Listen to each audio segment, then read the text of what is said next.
Podemos. All right, so continuing with our lectures, today we have Mapse. Mapse will give 3 lectures regarding uh, detector details. And Mapse is currently a postdoc at UERJ in Rio de Janeiro. So thank you so much, Mapse, for joining us. Thank you And for you the have invitation. around 45-50 minutes, okay? Okay, I will try to be fast. So hello everyone, thank you for your presence. So we have a lot of material to cover, but I will try to go fast. And my main goal with this lecture is that we can understand the basics of particle detection and identification, right? Okay, not go. Okay. These are the contents, but I'll just pass the informations, and I'll go direct to introduction. So I always like to start with the main words of the course, which are interactions, particle or radiation, and matter. By interactions is that know that you already know that we are leading with 4 interactions, okay? But mainly we will be leading with the electromagnetic interactions today, okay? Sometimes we can talk a little bit of the strong and weak, but not gravity, because gravity is not in the standard model. And by particles, I am pointing out for the particles that are present in the standard model. For example, we have fermions, we have the bosons, and sometimes we can take different quarks to build hadrons, we can build leptons, we can build other kind of particles, right? And by matter, I want you that to, what is matter? It's anything like a piece of plastic, a piece of copper, a piece of material, but at the end, the matter will be the detectors, because we want to identify the particles using these detectors by knowing how they interact with this matter. Okay.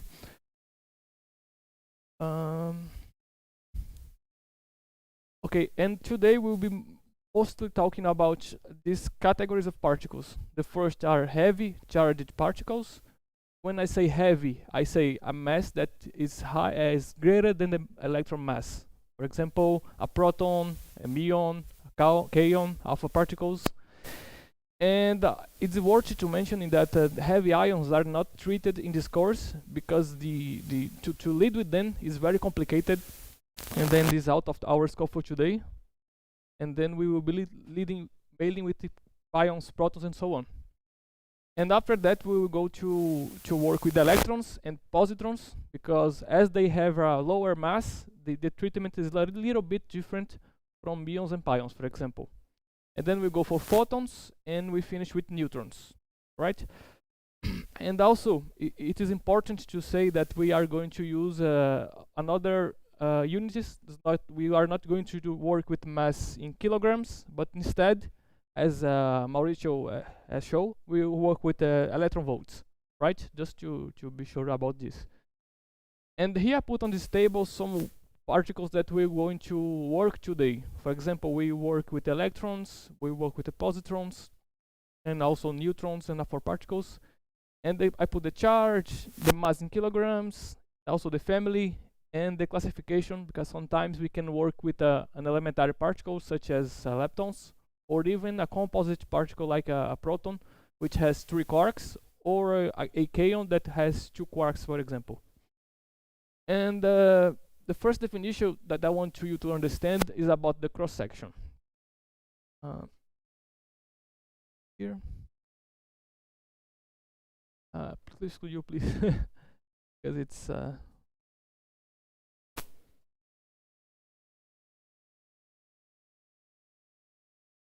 Okay, thank you. Sorry. So cross-section, I guess you know what is this, but is mainly related to the probability for a reaction to occur, as I put here. And mainly if you have, for example, cross-section of a process sigma A lower greater than sigma B, this is telling us that the probability PA of occurring the process A is greater than probability of process B. Basically this, right? And then we can interpret this quantity by using this draw here. Imagine we have a flux of particles, and then there is this target unit area here. And then we would like to see how they can interact. and then we have this area, and then we can calculate, we can define this quantity, delta sigma over delta solid angle, equals to these quantities. Where I define here this ns is the number of scattered particles. It means that the particles that are after the target unit area. And then we take the sigma, which is the solid angle in square meters, and we take the f. What is f? The flux of incident particles. We have a lot of particles here, like a particle gun, and then this is given by the number of particles divided by t, time, and square meters. I don't know, for example, we have 1000 particles per second per square meter.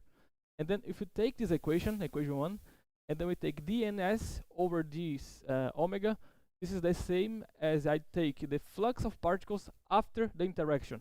And then if I divide by 1, if I divide by f, the same as taking the flux after the interaction divided by the flux before. So this is like a probability, right?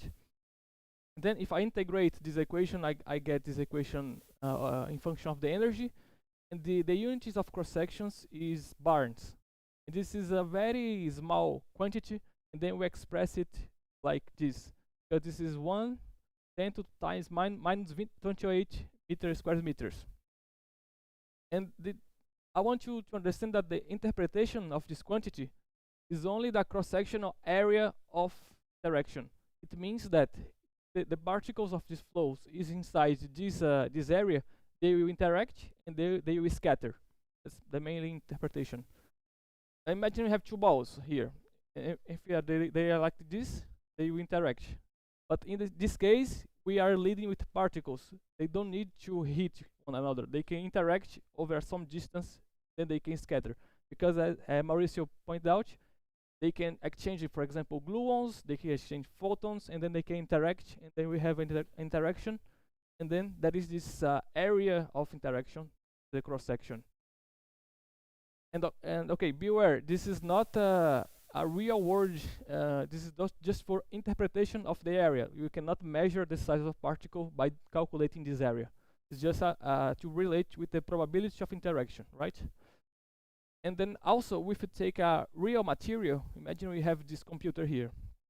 Take this material, it is composed of many targets, because there on the draw, I put one target.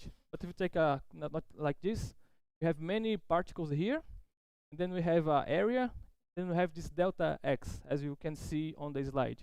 And then here I have a lot of particles. Then if I put a flow, that this one will not be true, because now we have a lot of places that you can interact, right? And then if I take the n, the number of centers, now it's not one anymore, and take the area, I can calculate the number of scattered particles just taking this ns here. And then I can define the probability of interactions as dx is n times cross section times delta x. And the interpretation of this is like, okay, the interpretation is like this. I have the prob of interaction equal to n times cross section times delta x. That if I have NA greater than NB, is that I have more centers to collide, the probability of interaction will increase. And also, this is true if I have a delta x A greater than delta x B. Means if I have a length greater than this, the probability of interaction will be higher, okay? The main interpretation of that equation. Okay. And this is the first concept to understand the rest of the things. And then the next one is the mean free path. I don't know if you are familiar with this concept, but it's like, imagine we have a particle coming from a material, and then I have, let's say, 10 nanometers of distance where the particle did not suffer any collision. This is the free path. And then if I measure this several times and take the mean value, I have the mean free path that the particle travel. And to understand this and correlate with the probability of interaction, I put these schematics here. So let's say, let's define Px, the probability of not having an interaction after traveling a distance x. Okay, there is no interaction between 0 and x, and then there is this delta x, which is a very small value, very small differential, and I can define the probability of having interaction between x and x plus gx. Then how can I calculate the probability of the particle not having an interaction after x plus gx, or this quantity p of x plus gx? I just take px, because there is no interaction, times 1 minus the complement. Okay, 1 minus w dx. It means that this quantity 1 minus w dx is the probability of not having interaction at this point. If I multiply, then I have the end condition for probabilities. Then I have this. So I can express this as px plus dx dx, because that is a expansion at first order, and then I can multiply here the terms. And the end, the interpretation here is that the probability of not having interaction, it will decrease with x, because as further as go in the material, we can find more atoms inside, and then the probability of interaction will increase, and that not interaction will decrease. That's why I have this minus signal here. And then if I solve this equation for the mean free path, this is an exercise for you to solve. I can also take this equation 6 here, then take a very tiny delta x, and then I can express this expanding again, and then I have equation 8. If I compare, for example, equation 8 and 4 here, probability of interaction in dx, what I get? I get that the lambda, which is the mean free path, is 1 over n cross section. So how can we interpret this equation, which is the most interesting result here?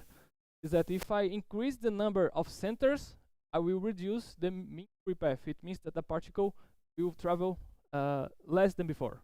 And also, if I have a cross section that is bigger, higher, I will reduce my lambda.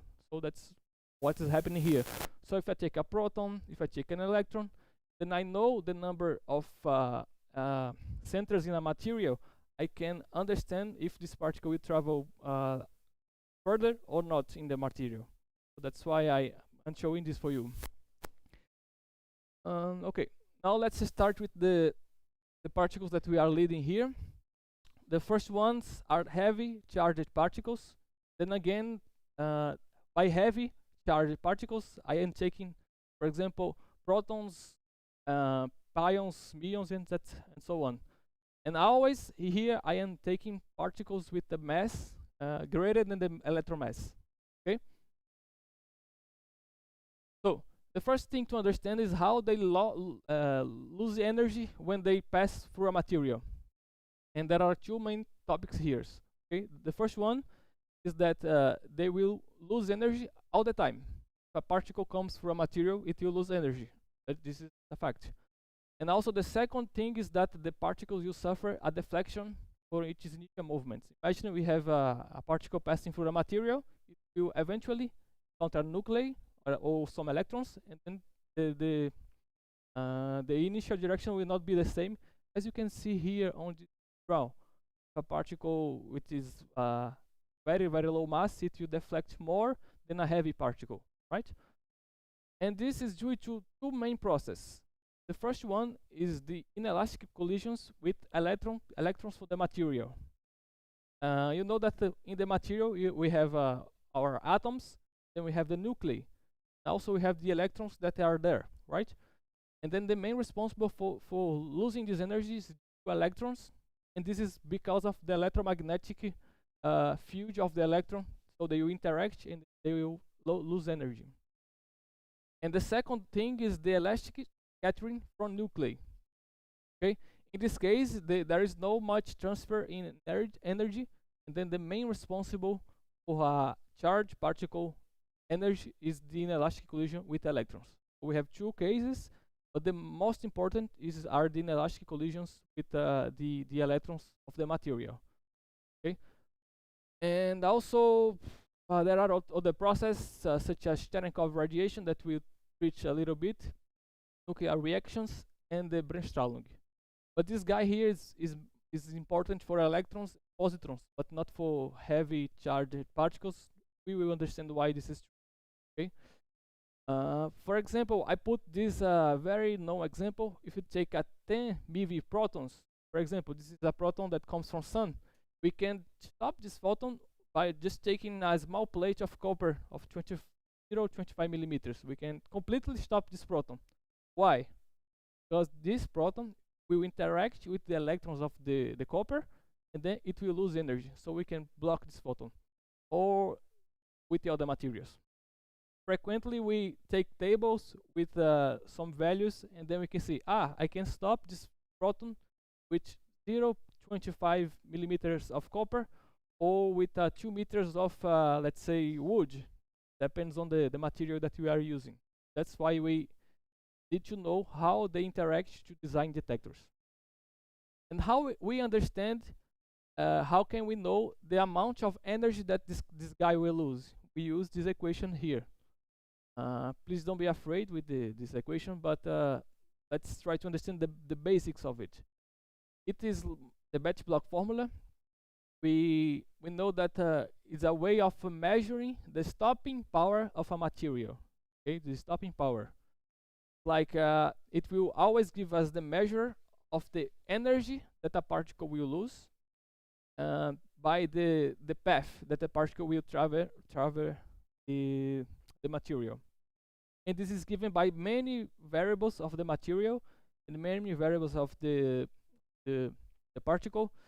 Please don't be afraid with the sign of the equation, but the main parameters here are related to the density of the material, the atomic number, and the mass. And also there are some constants here that is not important to me, but I put here the list. Maybe you can take a look after. And I think that the main reason that I put this equation is that to show you how we can use it to discriminate between different particles, as you can see in the next slide.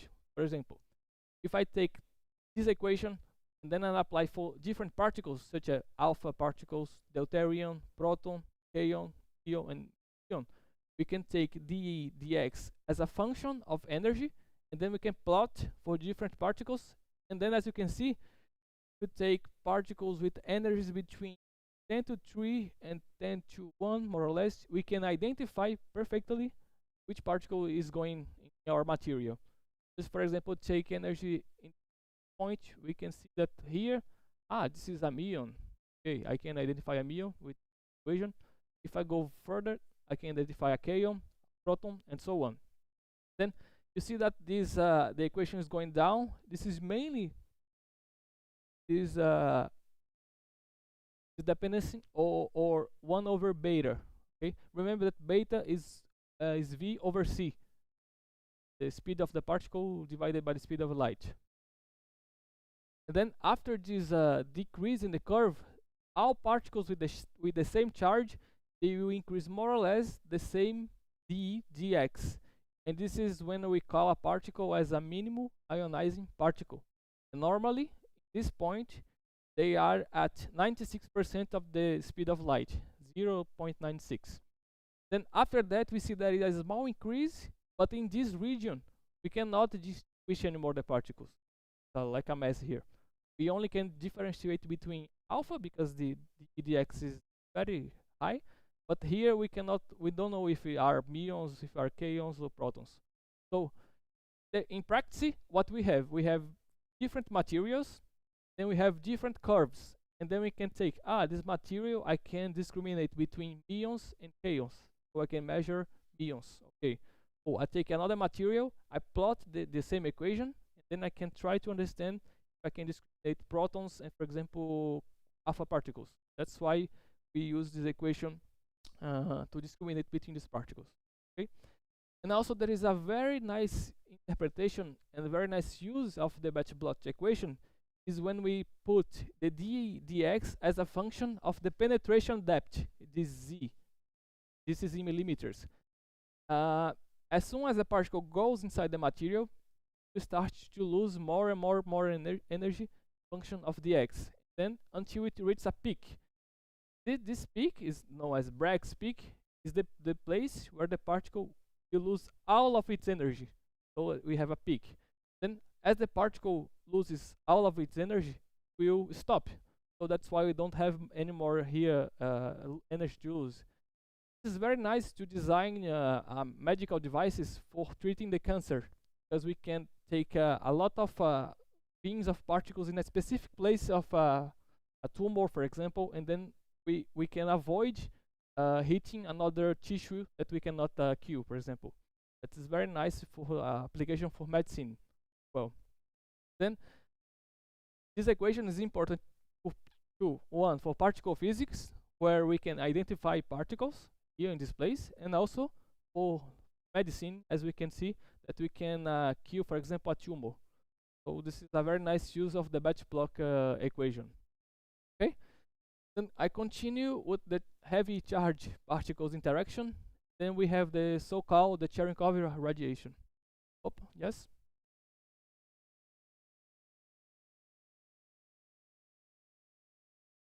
This one? Better?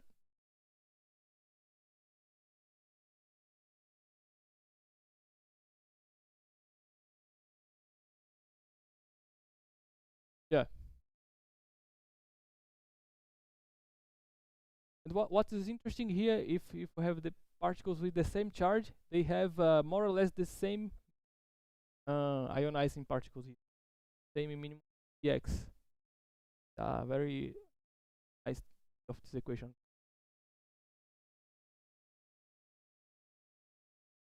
And okay, and also note that this could be not true for all the materials, because we need to analyze this equation for different atomic weights, different z, different y as well. This atomic potential that will vary depending on the material. Okay. Okay, about the Cherenkov radiation, this is also happens when we have a charged particle, and this is mainly, imagine a particle traveling in a material, and then it has a speed greater than the speed of light. It is a material. It have the v particles is greater than c over n, where n the index of refraction. Okay, this is another thing that will cause the particle to lose energy, because there before the particle was losing energy due to the collision with the electrons in the material. Now it's different. The particle, when this is true, will emit radiation or photons, and then by emitting radiations it will lose energy, right? And the main importance here is that this radiation will not take a lot of energy as the collision. Okay, it will not take a lot of energy. So the main process that is taking the energy of the charged particle, the collision. Also, this one is important, but it's not that much. As you can see, for example, here, you take, for example, condensate materials like copper, wood, the loss of energy is very small with the collisions. However, this kind of process is interesting because we can build Cherenkov detectors, so we can measure, for example, the particle velocities in detectors. And also, as soon as the particle travels, it will emit photons, and then we can detect these photons as well. So this is very nice for us. And normally, how we build this kind of detectors, we will use photon multipliers. This is a device that takes the photons, and then it converts into a signal electro signal, so we can measure this with oscilloscope, for example. We can measure the photons that are produced by this radiation, right? And then for the heavy charged particle, that's all. Now we move to electrons, positrons. And the main difference here is that they have a mass very small, and then there is another important process that will take place here. Remember, before, the main importance was the dEdx due to collisions. Now, due to this low mass, we have also the dEdx of radiation, that is the branch tolerance radiation that is important also for electrons and positrons. And depending on the energy of these particles, this guy will be greater than this guy, as I will show you in a following plot. Okay. Therefore, the main difference between electrons, positrons, and the heavy charged particles is that they also have this component taken into account. And of course, the dEdx will be different. The derivation of this equation will be different. Okay, the first one is the collision of laws of electrons and positrons. As I said, the equation will be modified. Please don't be afraid, because I put just to show that there is some difference. The main difference is that electrons and positrons, they will deflect more than heavy charged particles in a material. And let's say, imagine if it have balls with the same weight. If I take this ball and throw it, the set of balls, this balls is heavy as this set of balls, it will not deflect it more. But if I take a light ball and then I throw it, it will deflect more because the mass is lower. It's the same interpretation here. And then the maximum energy that we can transfer will be also different. That's why we need to modify the batch block equation. And I put here just for reference, but we can check my reference in the end if we want to see it more calm, because we don't have time to explore anything here, everything. And then also, as I mentioned, there is also a radiation loss due in this case, and this is known as the, maybe you know already this name, the Bremsstrahlung. And here what's going on? You can ask, why this is not happening with the other particles? Yes, it is happening, but the cross section for Bremsstrahlung, it varies like this. Varies as the inverse of the mass. So if, for example, if you take and also put this an exercise for you. Cross section, like Bremsstrahlung's cross section, is like this, over m squared. And then for, imagine the mass of electrons, like 0.5 eV. And if you take, for example, muons, this is almost 100. For example, if I take protons, 938. So if we compare this amount for these particles, we will see that the cross section for protons and for muons is very, very, very low. That's why the Bremsstrahlung is not important for these guys, for heavy charged particles. But for electron, that the mass is very low, this is very important, and even when the energy goes up. And then this is an exercise that you can do after the class. But the main interpretation is that due to the mass, this is not important for heavy particles, right? And then, as you can see on this plot on the left, I have here the dEdx as a function of the electron energy. And if I compare the collision loss with the Bremsstrahlung loss, or if I compare this collision loss with this one, radiation loss, I see that for low energies, we have only collision loss. And sometimes we see it increase a little bit and then it's more or less constant.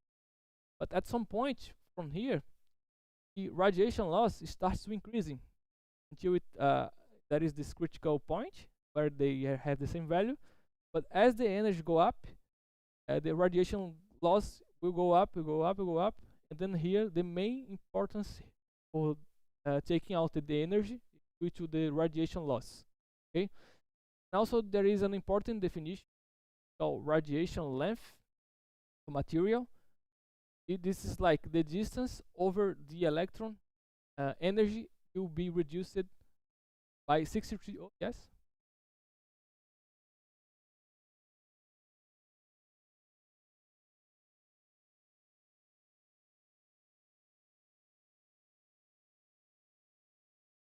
Radiation. I don't think so. I need to revise that because I never work with single energy. I work with the protons and the proton-proton collisions, electron-positron collisions.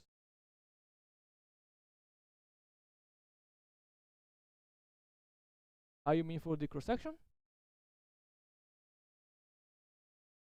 Okay. You mean this behavior here, right? Check up. Okay. Thank you. Okay. The definition is the radiation length of material. This is important to understand when we go for the showers of electrons and positrons. And this is basically is the amount of energy that the electron will lose after traveling a piece of material. And then when I say that one radiation length, I am saying that the electron lose 63% of its energy, and this is due to radiation only. Okay, so only radiation. And for example, if you take this table here, and then let's say we take water, we see that the radiation length is 36 centimeters. Okay, 36. It means that after 36 centimeters, an electron will lose 63% of its energy. And then if I take, for example, copper, we would expect that the electron will die first at the copper, then in water, right? And this is true if we compare the values, because for copper, this is 1.42 centimeters. Is that after this amount, it will lose 60% of energy. So this is also a nice way to design the detectors. If I, for example, want to kill a electron, I can use a little piece of copper than water. Easier to kill electron using copper. Great. Now we go for photons. So for photons, we remember that photons they have no charge. Okay, they have no charge, no mass, and we will be treating X-rays and gamma rays in this analysis. And then we have three main interactions. I know that probably you know how they work. We have the photoelectric effect, and Compton scattering, and the pair production. This pair production together with the Bremsstrahlung is important for understanding the showers of particles in the atmosphere. And also this is important for a particle physicist who is working with the beam of photons, because frequently when we have a facility with a beam of photons, the energy of the photons will not change. Even if they hit many detectors, the energy will be the same. It will never change. What will change is the number of photons available for interaction. And this is given by this equation here, which is also exponential. Okay? So the main information here is that a beam of protons will not lose energy after passing many materials. Okay, the first effect is the photoelectric effect. What is going on here? Normally we have a photon with energy hν, and then we have a material, let's say a metal with electrons. Okay, and then here the photon comes, and then it is absorbed by the electrons, and then the electrons gain energy, and then they can go out. You can knock out these electrons with the photon energy. And also this is important to consider that each material we have different energies for knocking out this electron. And this is known as the work function or binding energy. And then the energy photon, the energy photon to be needed for knocking out the electron and also providing some energy to the electron so it can go and fly away. And then if we take different materials, for example, we have different work functions for the materials. For example, if you take Na and carbon, it's most difficult to knock out electron from carbon than Na because the work function is greater. Basically what we have here. And also it's very important to know this can occur only in bound electrons. Why? If the photon is absorbed by the electron, we need a third body to take the recoil. Otherwise, we cannot conserve momentum. So we have to. Who is this third body? Is the nucleus of the material, okay, of the atom. And then I put here also the cross section for the photoelectric effect. The main information here is that as we go for higher energies, the probability of interaction goes down. Why? Because there are other effects such as Compton scattering and pair productions who has cross sections which is higher than the photoelectric. So as we go for more high energies, we will have Compton scattering and pair productions. That's why this probability goes down even with the increase of the energy, right? Okay. So the next one is Compton scattering. This is very similar to the photoelectric effect. The difference is here is that the photon is not absorbed. It arrives with energy and then it go out with energy lower than before because there is a scattering, not absorption. Then, as you can see, the photon goes out with a theta angle, and the electron goes out with this phi angle. And then, by using the conservation of momentum and energy, we can prove that these equations are like this.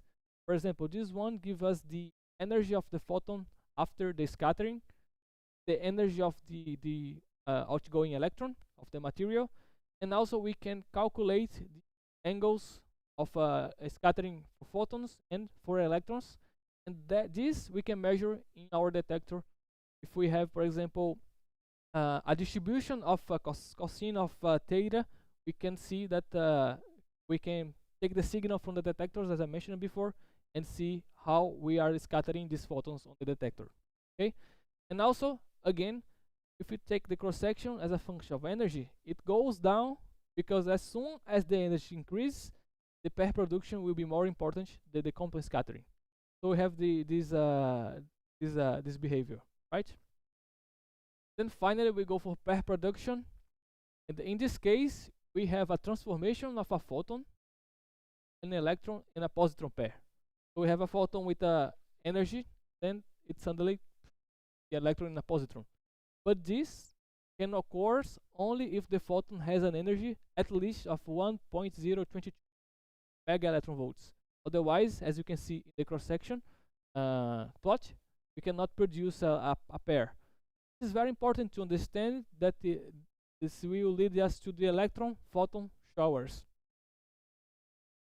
Maybe I think you know what is this, but it's basically when we have a shower of particles that are produced from the events that I mentioned before.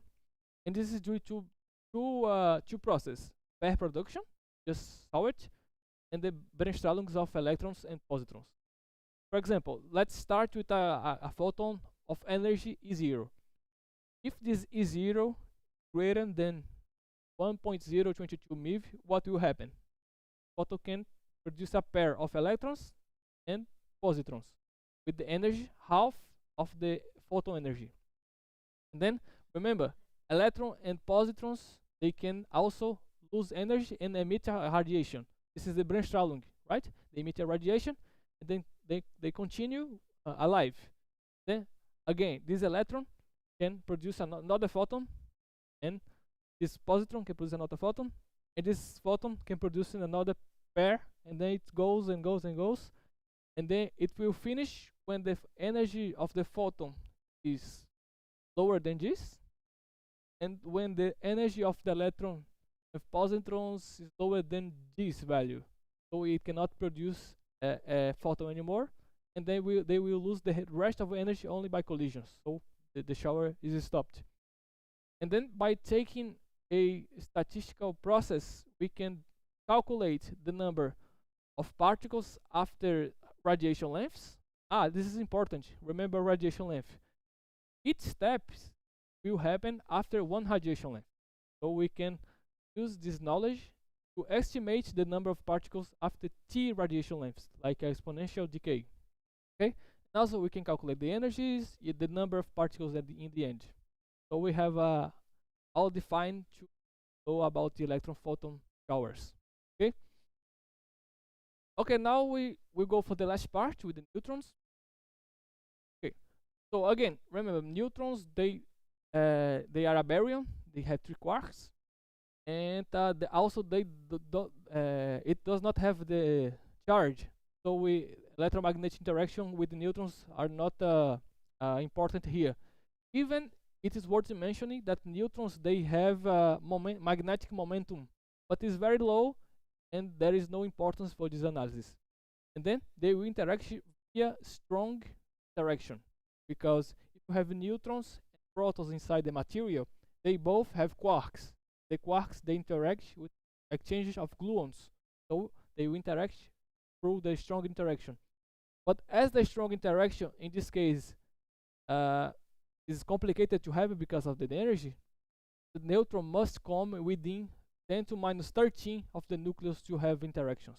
Okay, and I put here some process for understanding how the neutron can act, but I just will talk about the first one because the other will take a lot of time. But the main reason that neutrons will lose energy in the material is due to the elastic scattering for nuclei as well, because of the strong interaction with protons. And you can ask, why we need to understand how neutrons interact. This is very important in such experiments as the compact muon solenoid, because there, when we produce proton-proton collisions, this can eventually produce neutrons, and these neutrons, they can eventually produce photons that can go to the outer part of the detector, and then there we have detectors that can measure these gammas, these photons that are produced by the neutrons. But we don't need this. We don't want this. We want these detectors to measure muons, not gammas. That's why we need to block these neutrons, because if they arrive at the detectors, we can take a background in your signal. That's why we need to design a system to capture these neutrons before they decay into gammas, before they produce gammas. And then basically we can use water, as you can see here, the cross section of capture, or even paraffin. It's the same material that you put on the boards or on the candles. So that's an interesting topic here. And then by doing this system, we can capture these neutrons, and then our detectors that are outside are not measuring this background. So it's important to block this kind of particles as well. Okay. Okay, that's all. Let's just recap what we saw. It's a lot of things. I try to go fast. Okay, remember we have three words: interactions, particles, and matter. Interactions have four. Particle, we saw some of them. We saw the concept of cross section that is mainly related for a probability to a reaction to occur. Okay, and then what we saw the mean free path, which is the mean distance traveled by a particle without suffering a collision. And then we start studying the energy laws of heavy particles, where the main process were two: elastic collisions due to electrons, and the elastic collisions due to the nuclei. Then we saw how can we compute the energy of these particles using this equation.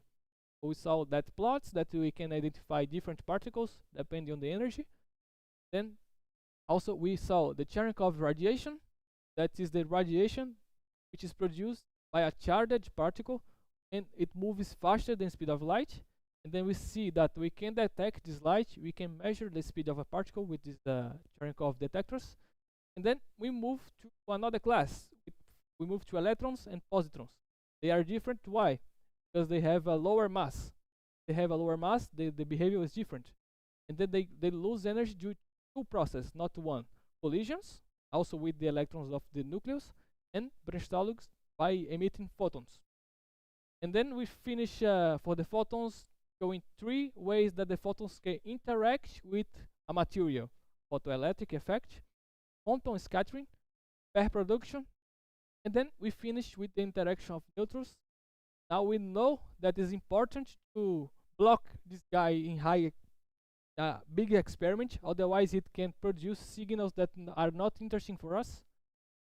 And then that's all, and I want you to solve some problems.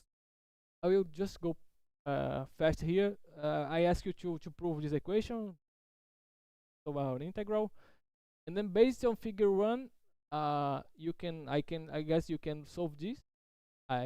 Which region we can discriminate the particles, just analyze the plot. And then I take in this question to write in order the cross section for the particles: electron, muon, kaon, p for the Bremsstrahlung. You just take that equation of the cross sections, that the inversely proportional of the mass. And then I have one more sophisticated problem. But this is interesting because you can feel how a particle physicist we can design a detector to stop a particle or to measure the energy of the particle. Very nice. I really suggest you to solve this problem.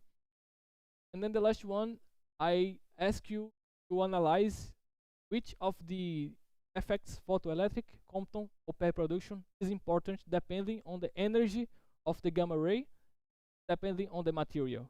So we have here the interactions, we have here the particles, and we have here the materials. So we can play a little bit with the exercise. Okay, I put here some books that we can take as a reference. I think, yes. Sorry if I was very fast because I tried to cover.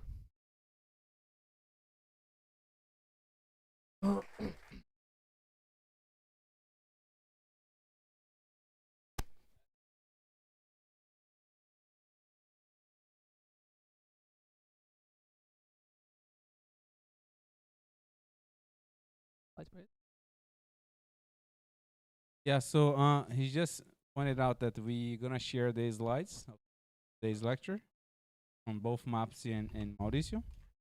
Are there any questions there? You Yeah? have two. Nope. No? Okay. Thanks for the lecture. The process that neutrons produce. There are some nuclear reactions that I put here. You repeat his question? Yes, he asked which process a neutron can produce photons. So there are some nuclear reactions. For example, this one, radiative neutrons capture neutrons, and a photon is emitted. It's a nuclear radiation that comes for a correction. It goes to the material, and there is this radiative neutron. Then there is a photon in the. So that's this. It's like with low energy neutrons that can produce.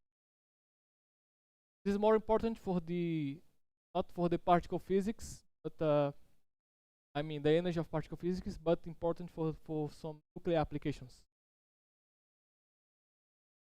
Other questions? Yeah, sure.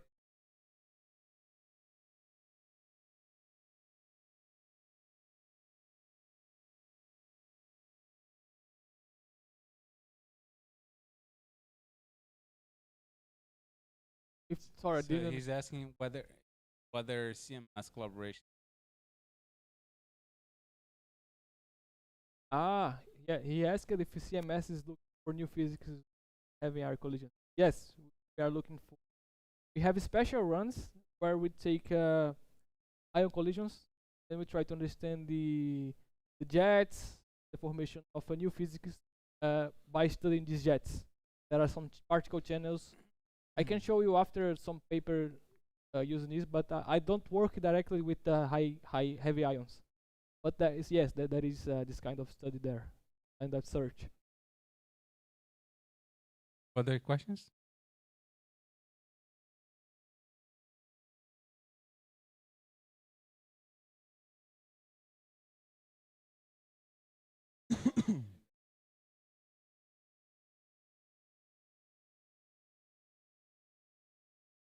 You ask why there is no recoil on the electron. No, there is also on the nucleus. Yeah, also there is a nucleus involved, the material, right? Because in this case, the electron is treated as free, not sorry, in So photoelectric. the name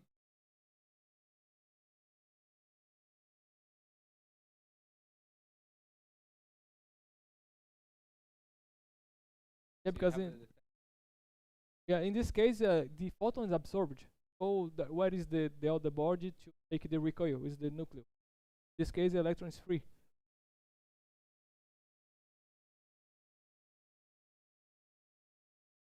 Oh, let's thank the speaker again.